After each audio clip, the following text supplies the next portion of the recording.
Warren had an interesting question. Yeah, go for it, man. Psychology I'm of struggling to going keep up risk with them. on and how most do it wrong. Read the GCR tweet. So slowly at first and then aggressive at the end.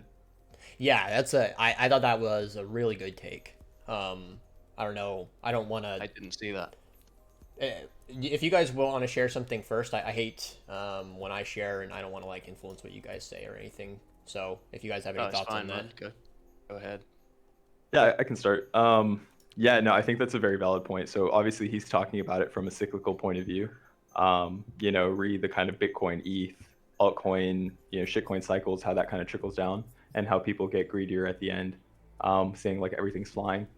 I have that experience more so from a short time frame point of view. So it's like when you're trading intraday and over a week, over a month, you start seeing something that's working, you back test it, right? You start logging it 5, 10 days, whatever. And then by the time you start putting risk on it and you actually get to the size that you're comfortable, the market's changed, right? Because you're essentially sizing up through that market cycle or that regime shift. And once you kind of get comfortable and you're like, okay, yeah, I've seen this enough times, I've seen this 5, 6 times, I want to put, two, 3 grand behind it, and then it changes, right? Yeah. So I think one of the important things to know, and I was talking to Monaco about this actually recently, is you really only have 4 or 5 different regimes in a market, realistically. And you can honestly simplify that even further down into 2 regimes if you really wanted to, balanced and unbalanced. But if you really think about the market for 4 or 5 different regimes, okay, we have initiative price action that's outside of a range. We have ranging price action within a area of value. So you can kind of anticipate what those ranges are going to be and how price trades within those regimes. And if you can do that in more of an anticipatory nature by seeing this enough times and being like, okay, yeah, last time we broke out of a major level, we had 7 days of initiative action where it just kind of rotated. It wasn't, trending initiative action, but it was very high velocity rotations, right?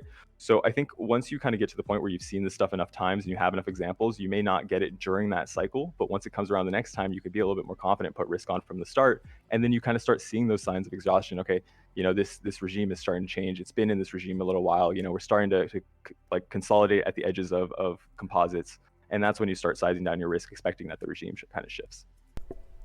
yo, fantastic answer. You actually said that kind of differently than I was going to, so that's really great. Yeah, you guys honestly take notes on that one for real. Especially the surprising thing around how when you miss the regime, it doesn't really matter because you know how to play it next time. That's a really interesting way of looking at it.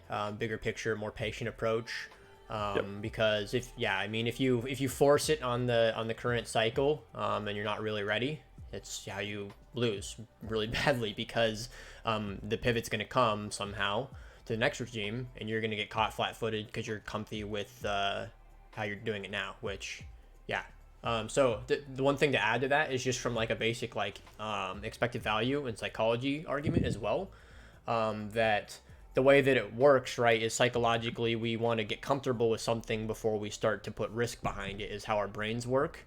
But what ends up happening, right, is you end up putting more risk on when as that environment shifts. So like a perfect example is over the past month and a half, longing altcoins when you think Bitcoin is healthy has been like insane. I mean, you can't outperform the market other than doing that basically.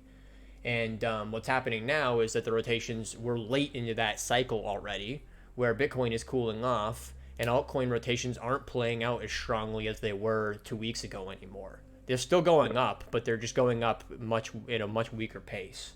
And this is that exhaustion, Yeah. right, that you kind of start to see. So Yeah, if and you, just adding to that, sorry, go ahead. Yeah. I was just gonna say, if you're comfortable with that now, and you're putting on the most risk in the whole cycle now, you're doing it wrong because you're putting on the most risk into the weakest part of the cycle, the end basically. So yeah, sorry, I didn't want to cut you off. I just want to finish that. Go ahead, please. No, you're good. And yeah, just 2 things to add to that. It's like, as cliche as it is, you don't need to trade every regime. So identifying what you're good at and what you're bad at. Like I personally don't trade trending, Sure. grindy moves. That's just not something that I can do well. And so I've chosen to sit out in those kind of circumstances. So I haven't traded a lot of this down move or range until we started breaking out because I realized, that's just not my skill set. And that's usually when I give back a lot of my gains. And then secondly, like, I forgot what I was going to go with that. You can go ahead, Soft. So what was the original question? It was about.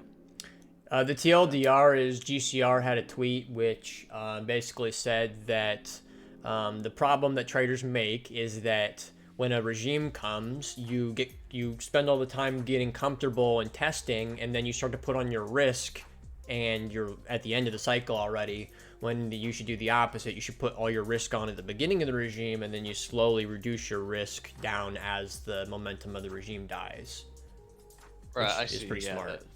that definitely is what lots of people do, I think, and I agree. It's like, obviously the wrong way to go about it.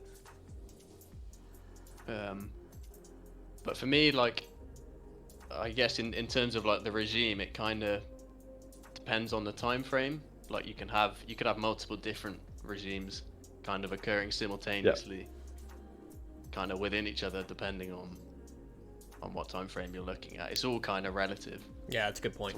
to what you're choosing to define as your like your high time frame or your low time frame or whatever. Sure. Yeah. I mean, so generally, when crypto people are talking about it like that way, they're referring to like the kind of multi-month or like multi-week kind of like trends that play out. But that's a good point from swaps as the lower time frame trader. There's these kind of the same. It's basically, could we argue that it's kind of like a fractal where the same kind of logic is playing out on Yeah. lower time frame as would be on higher? I think that Yeah. makes sense. It is all the same thing, I think. So I think you see this whole kind of phenomenon, and that's why I was able to relate it to intraday trading. Is you see this whole phenomenon where you have the cyclical weekly, monthly kind of moves, but you also see that on a much smaller scale with time zones, right? So you have the liquidity come in New York, you have it all kind of like peak or wash out in London, and then it fades off and kind of in Asia. So you see that same kind of cyclical nature in regimes. Like Swap says, you can do it on a weekly and daily time frame, and that's actually how I categorize them. Is on the weekly or monthly, this is the regime, but on the daily, we're getting this kind of price action. It's exactly the same as me, pretty much. Yep. Yeah. So actually, what I was going to add earlier is a lot of times what I see younger traders kind of doing, and I fell for this a lot myself early on, is I thought it was just hot and cold streaks. I thought, okay, like, I'm reading the market here, or like I'm really feeling the market here, and I'm hitting my setups, and then I would just go on a cold streak. And I just thought, that was just how it was trading. When realistically, it was just the regimes that I wanted to see were coming around, and I knew how to trade those regimes, and I didn't know how to trade other ones. So even to this day, I see a lot of traders will have a 2 month, 3 month really good run, and you go back and you look at their trading history, and it's the same setup over and over again, right? There's nothing wrong with that, but it works really, really well during this regime. But as soon as it changes, people are lost and they're grasping at straws, right? So that was something that happened to me a lot in my own trading, and I think that's really important to notice because it is something that it happens to almost every trader at least once or twice I've seen. It's like you just find something you works, but you don't realize it's the environment is why it's working. It's you're reading that Exactly. environment really well. And I think that it kind of has to like happen to you before you realize it. Like people can tell you, but you kind of have to experience that to really figure it out, I think. I think that ties into the causality versus correlation argument. I don't know if you guys are familiar with that from Freakonomics, but the idea that we instinctually see two things that like seem to move together or seem to be playing off one another, and we automatically define that as correlated. And when in reality, it's not. Anyway, I don't actually know where I was going with that. Had that thought out better in my head. Yeah, I'm sure it's definitely a thing. Like we see patterns where they aren't really there necessarily. Yeah, exactly. No, sure. So that was great points, guys. I didn't actually think about it like that myself, especially what you said, Swaps, about the kind of lower time frame version of the same thing happening. And yeah, I mean, if you can get in sync with that, yeah, that's it's pretty powerful stuff.